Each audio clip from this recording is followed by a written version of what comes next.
Hello and welcome back to the KCC channel. I'm Rob and I hope you are having a wonderful day today. Today we're jumping into some malicious compliance. Our first story today comes to us from also not the mama. Marketing director wants to be notified of events on our client servers. Let's jump right in. This took place a little over 20 years ago in South Africa. I just joined a new company that was a technical service provider for a number of companies, including gaming, as in gambling companies, cellular companies, banks, and more. We did tech work, but the industries were vastly different, and that made the work incredibly challenging and interesting. As the new IT manager, one of the first things I did was to install a ticketing system, Request Tracker, RT if you're interested, for people to log IT support tickets. In under a week, I had enough information to start making recommendations on streamlining a lot of our technical services. The sales and marketing director saw the stats I had access to and got excited, and demanded that we give his sales guys access to the request tracker. It wasn't a perfect fit out of the box, but over the next few weeks, we tweaked it so that it became a very useful tool for them. Some things to understand about is that we provide technical services to our clients, and we used special and stupidly expensive software that was licensed to us. The way the licenses worked is that there was a very expensive management server that required a license that cost about $10,000 per year, and then you needed client licenses that cost something like $20,000 per year for 10 and $25,000 per year for 100. We had about 5,000 licenses, so each individual license ended up costing us something like $30 to $100 for different license capabilities. So we ran the main management server at our office and delegated X licenses to a special management server at each client site.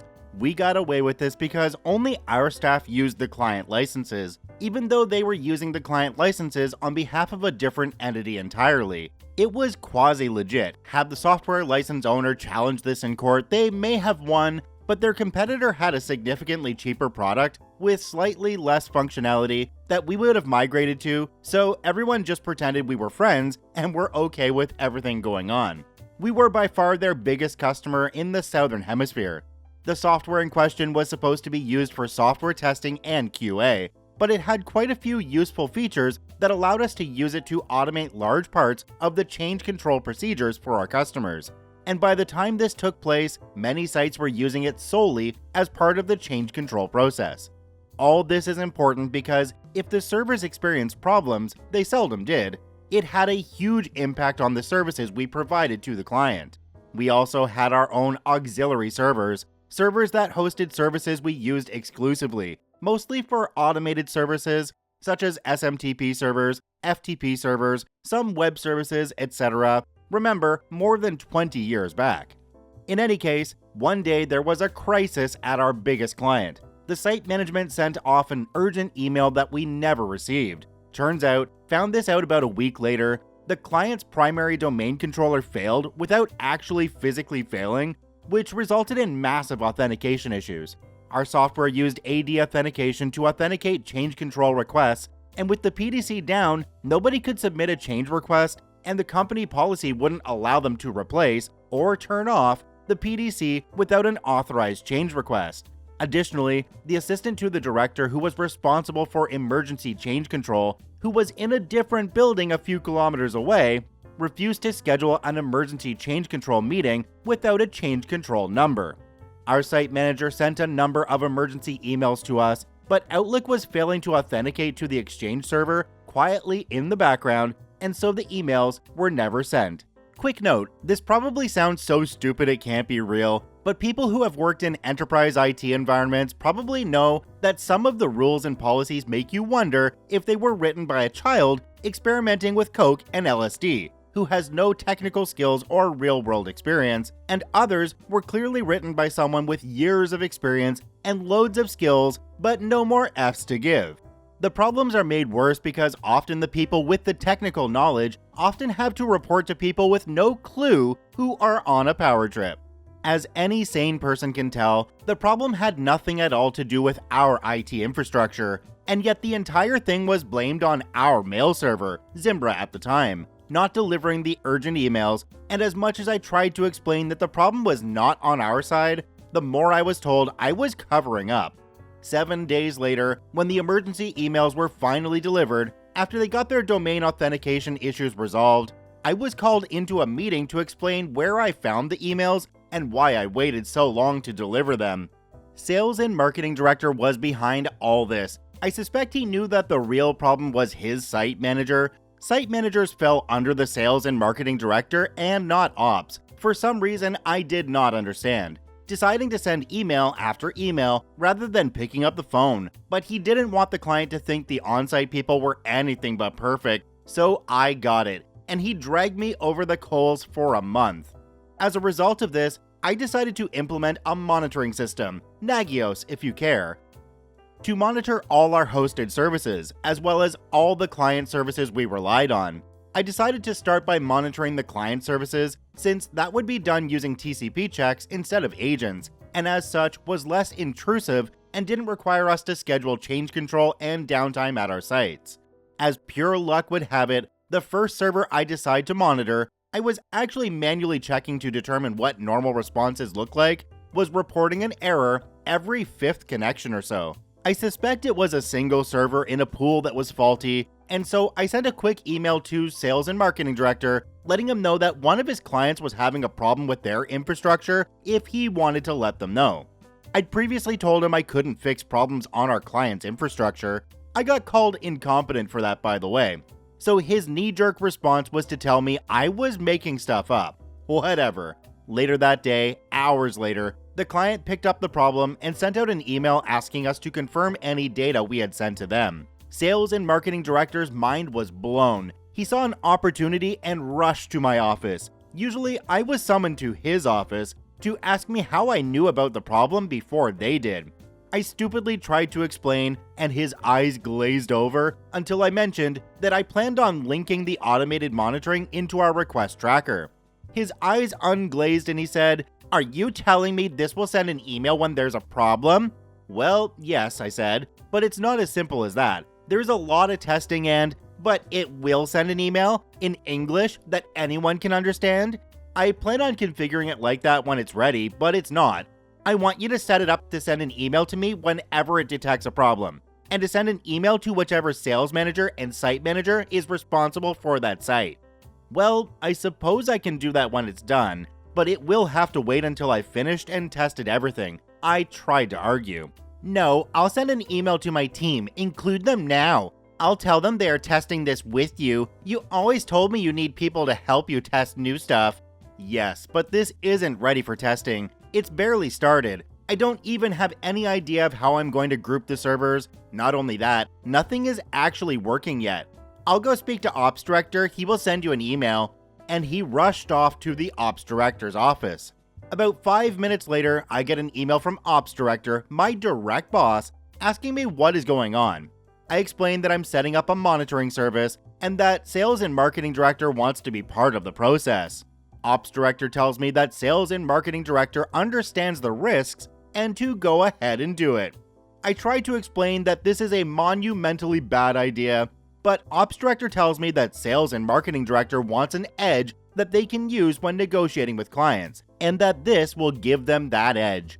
I try to argue, but I'm told that the discussion is over, and that I should arrange everything with Sales and Marketing Director.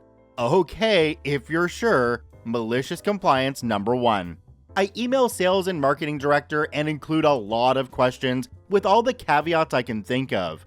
The most important question is that I will not be organizing the servers into groups until most of the work is done, and as such, don't know how to split it when sending it to his team. He asks if the emails will have an identifying name for the server, and I tell him that until I start polishing things, the only name will be the DNS name we are using for connections. He tells me that I should send the emails to everyone, and that his team will be able to tell which email relates to their site because they can read and are not idiots. Spoiler, they had no idea which site the emails referred to. They are, in fact, idiots, and I suspect an unreasonable number of them can't read.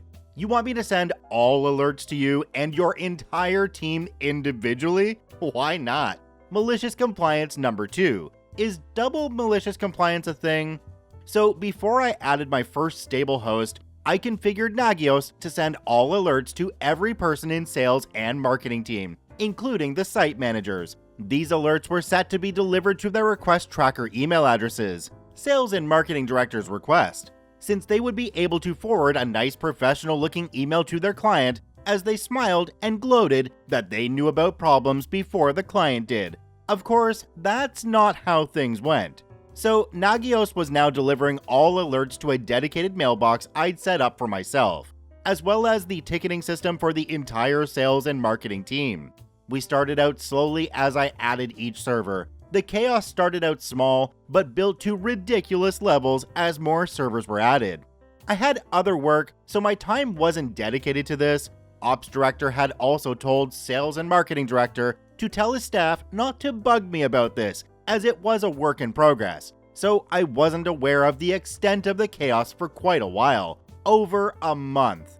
Things that went wrong. Rather than trying to give you specific incidents, I'm going to provide you with a few examples of things that went sideways. The DNS names were usually meaningless to the sales and marketing team. Server DNS names often pointed to third-party hosting providers, and often multiple clients use different servers with the same provider. And when the DNS actually pointed to the client, many clients use different domains for backend services. Sales and marketing team knows that they email mycontact@companyname.co.ca, but didn't realize that the servers were named things like smtp07.jhb.internal code for ISP.company name encoded by a drunk raccoon.net.ca.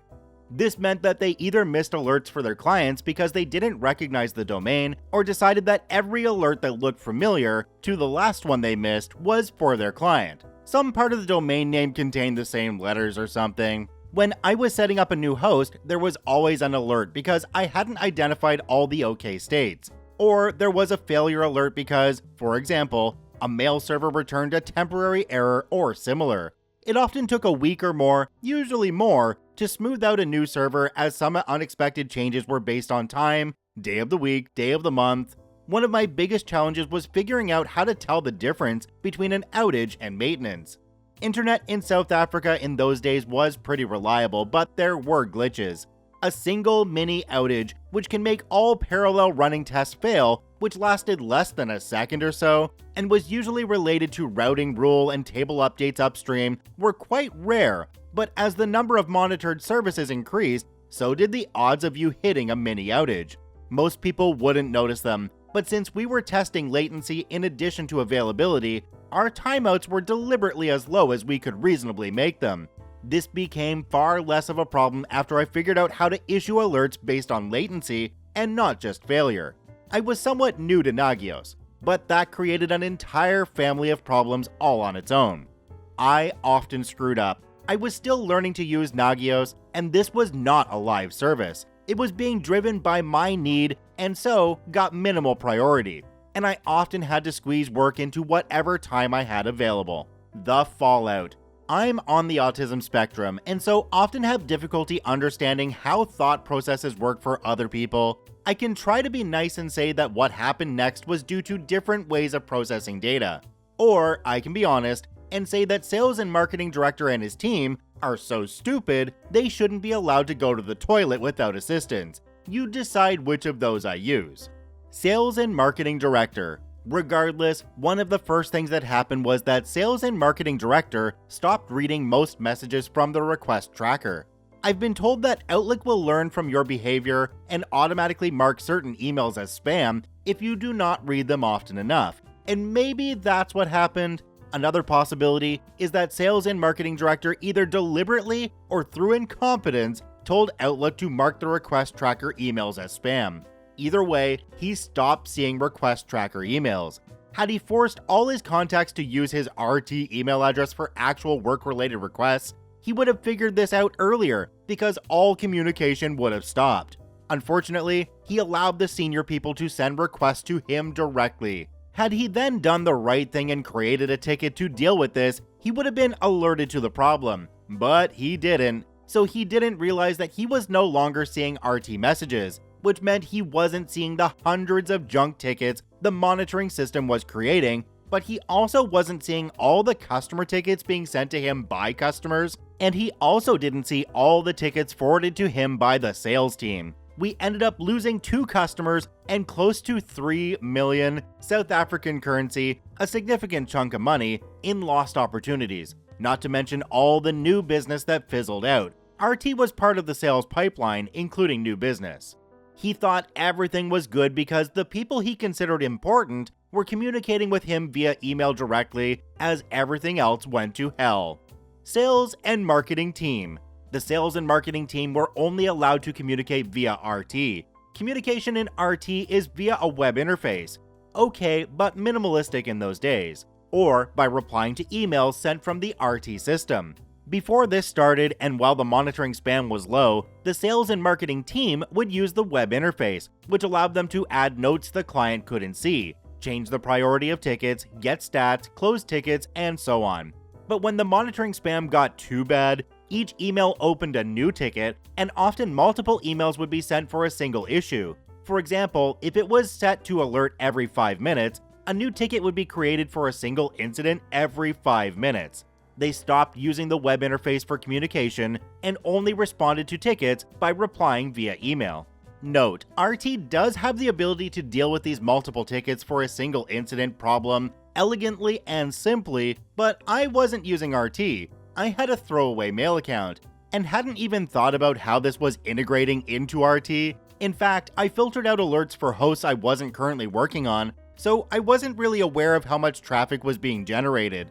The fact that they were primarily using email meant that they were not really closing tickets anymore, and were basically only using the web interface to assign tickets to other people. This really screwed up their stats, but more importantly, they weren't seeing system alerts warning them of problems, including that the ticket they had forwarded to their boss were not getting actioned.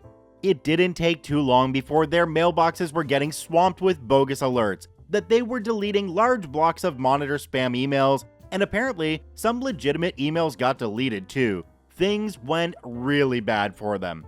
Now, something that I didn't know at the time was that Ops Director thought my unwillingness to do what Sales and Marketing Director had asked was because I didn't want the extra work of dealing with queries from this, so he had told Sales and Marketing Director that under no circumstances were the Sales and Marketing team to bug me about any problems with the monitoring system. Sales and Marketing Director told Sales and Marketing team they were not allowed to bug me with problems. He also pushed this as a big new initiative, so they were unwilling to tell him how bad things had gotten. So they just kept quiet as things started burning. In fact, the suck-ups that they are, they told him things were going great. Narrator's voice, things were not going great. The monitoring system I was putting in place was not designed to inform me of every problem our clients experienced. It was for me to have something to reference when things went bad, or perhaps alert me that things might be about to be going bad, so that I could protect myself. It was never intended to highlight problem after problem with our customer systems. But that's what the Sales and Marketing Director thought it was for, and he had told his team that they should find a way to use information about failures on customer systems to sell more services. Unfortunately, at this point, and the way they were getting informed, the system was pushing out mostly garbage. Apparently, a number of them reported false positives as outages to their clients, which created more than a few problems and had long-term hit on credibility. But eventually, they just started ignoring the monitor messages as well as they could. The guano strikes the propeller. Things came to a head after about a month. I think it feels like it was longer, but it's hard to see this lasting longer than a month when Sales and Marketing Director checked up on some stats in RT. Each queue had in excess of 10,000 tickets. Most of them hadn't been opened, many of them weeks old. He noticed the crazy circus in his tickets and he flipped. As in, I heard him screaming my surname while I was in my office and he was in his. My phone rang. It was Ops Director. I was being called into an urgent meeting in a meeting room. Ops Director has a large office. Sales and Marketing Director has a large office. My office isn't that small. Why were we meeting in a meeting room? I get to the meeting room and Ops Director is there. He doesn't make eye contact. He doesn't respond when I greet him. About 5 minutes later, an HR rep arrives. Our HR isn't on site, so they either dragged this lady away from the real reason she was there, or were lucky enough to have caught her as she was leaving. HR lady looks a little confused and sits down. About 5 minutes after that, sales and marketing director walks in with one of his sales and marketing team weenies and our accountant. He keeps quiet just long enough for HR to say something about disciplinary action before he jumps up and tells me I'm getting fired, and the company is going to sue me for the millions I've lost the company. I've never really liked sales and marketing director. I keep quiet and wait for him to finish. HR lady looks flustered and tells me that I'm not about to be fired and that there will be a disciplinary hearing where I will get to explain why I did what I did. I'd been expecting something like this and had printed out 2 copies of the email chain with ops director and sales and marketing director where I told them it was a bad idea to do what sales and marketing director was asking me to do, including the email to sales and marketing director where I mentioned a number of things that could go bad. I gave 1 copy to ops director and 1 to the HR lady. I printed it out for sales and marketing director, but screw him, HR lady can have it. I then tell the HR lady I have no idea what the problem is, but that I'm going to guess it's related to the excessive emails from the monitoring server, and I refer to the email to sales and marketing director where this is listed as a potential problem. HR lady is reading the email exchange. She stops to ask sales and marketing director why he asked ops director to force me to forward the emails, because he didn't want to do what I told him to. Sales and marketing director responds. HR lady carries on reading. Ops director is reading the emails too. Sales and marketing director looks like he wants to grab the paper from HR lady, but instead sits there fidgeting and looking antsy. HR lady then looks at another piece of paper, looks at the sales and marketing team weenie and asks, when you saw this was becoming a problem, why didn't you tell OP to stop all the emails? Sales weenie looks like he'd like to climb out of his skin and run screaming down the passage. He glances at sales and marketing director and says, well, we couldn't. Why couldn't you? HR lady asks. Well, sales and marketing director told us we were not allowed to discuss any problems with OP. HR lady sits there, quietly, for about a minute. Then she looks at sales and marketing director and says, you forced OP to do something he warned you was dangerous by going over his head and getting his boss to tell him to do what you wanted. You ignored his documented warnings about potential problems and then told your staff not to report any problems to him. Is that about right? Sales and marketing director looks at her, gets up, pushing his nice, comfortable, very heavy boardroom chair over backward as he does so. He stares at me and walks out. HR lady looks at ops director, then looks at me. She says to ops director, is there anything more you want me to do? Ops director, without looking up, mumbles, no, that's about it. HR lady looks at me, her face is blank. She says nothing more and leaves. Accountant and weenie leave at the same time. I look at ops director and ask if I can get back to work. He looks at me and says, sure, sorry about this. I was with the company for about 4 years after this. For the most part, the work was really fun and interesting. Sales and marketing director and I never got along, and he was ultimately the reason I left. Now, as if that story wasn't enough, OP at the bottom of this one added some bonus sales and marketing director stories, so let's jump right into those. Sales and marketing director once had me attend a sales meeting with him. We drove there in his car, and introduced me, IT manager, as the pre-sales technical manager. He told the group I was there to make sure they didn't overpromise on the technical side. On the trip home, he spent most of the time berating me for correcting him when he said that we could install Mac OS X on our ESXi server farm. I had 5 guys working for me who had lighter workloads and were paid less if he was looking for a yes man to sit there and say nothing. Note, while OS X could be installed on Intel hardware, this didn't become possible for quite some time after this meeting. Would not have worked on the ESXi even then, and even had it been possible to hack a solution together, it wouldn't have been properly licensed and certainly wouldn't have allowed us to do certified hardware testing.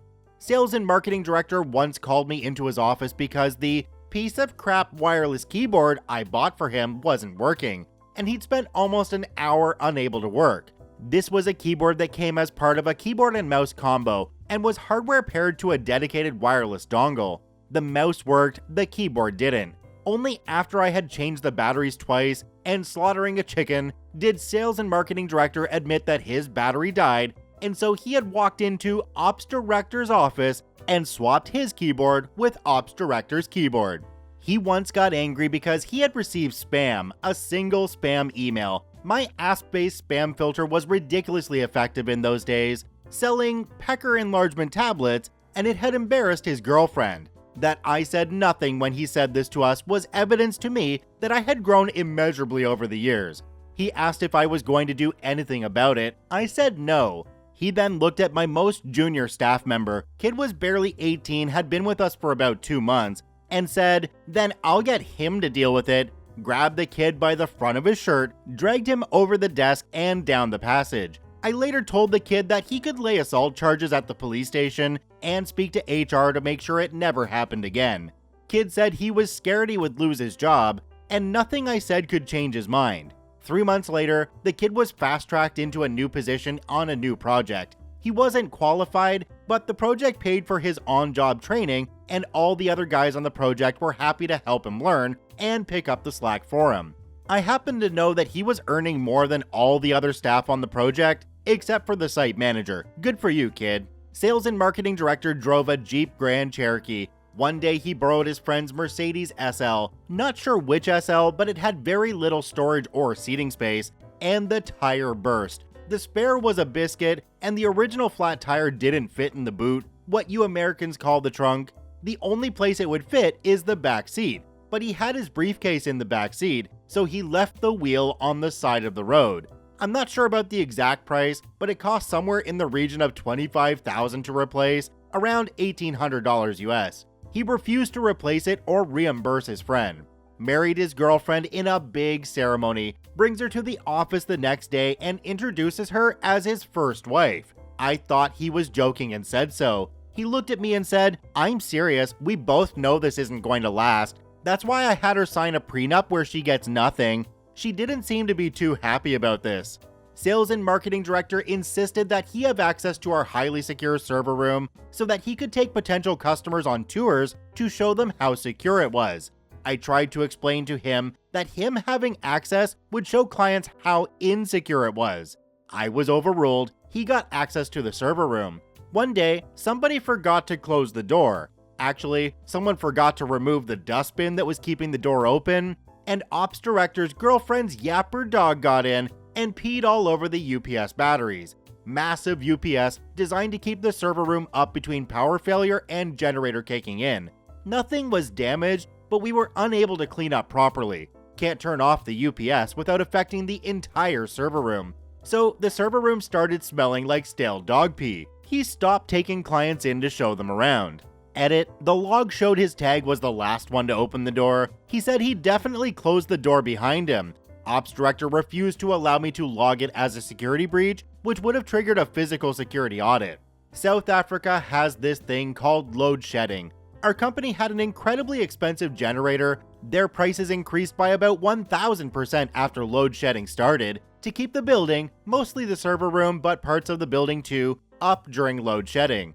Our gen can be filled while it's running, and I got a notification that it was running short of fuel just as load shedding was starting one day. We hadn't had load shedding in about 6 months. Not a problem. We had about 2 to 3 hours from notification to no fuel. Load shedding was 4 hours. I go to fill the gen and the first diesel barrel is empty. The second is also empty, as is the third and fourth. Someone has stolen all our diesel. We had a special, more expensive diesel that was treated to allow us to leave it sitting for months without it developing problems, mostly condensation. We end up having to pay a huge premium to get diesel delivered as an emergency to keep the gen and everything else running through load shedding. Afterwards, we go through the security cameras. Sales and marketing director was filling his Jeep from the gen fuel. The special diesel is only certified to be usable for 8 months, and he decided load shedding was done 20 years later and it's still going. And so he was going to use the diesel so it didn't get wasted. Note, we did test the gen regularly each week, which is probably why the tank was empty. We didn't think we would have to check that the fuel barrels hadn't magically emptied themselves. Does anybody else feel that the problem wasn't just with the sales and marketing director, but with the ops director as well? I think they both should have been removed from the company. The ops director allowed the sales and marketing director to be a complete moron the whole time they were there, whereas they probably should have found somebody else for that position that wasn't costing the company money. And on a final note, OP, I just wanted to mention that company name coded by a drunken raccoon got me laughing, and I had to re-record that part 4 times. Thanks. Check out OP linked in the description down below. I thank you for watching. I hope you have a wonderful day, and we'll see you tomorrow.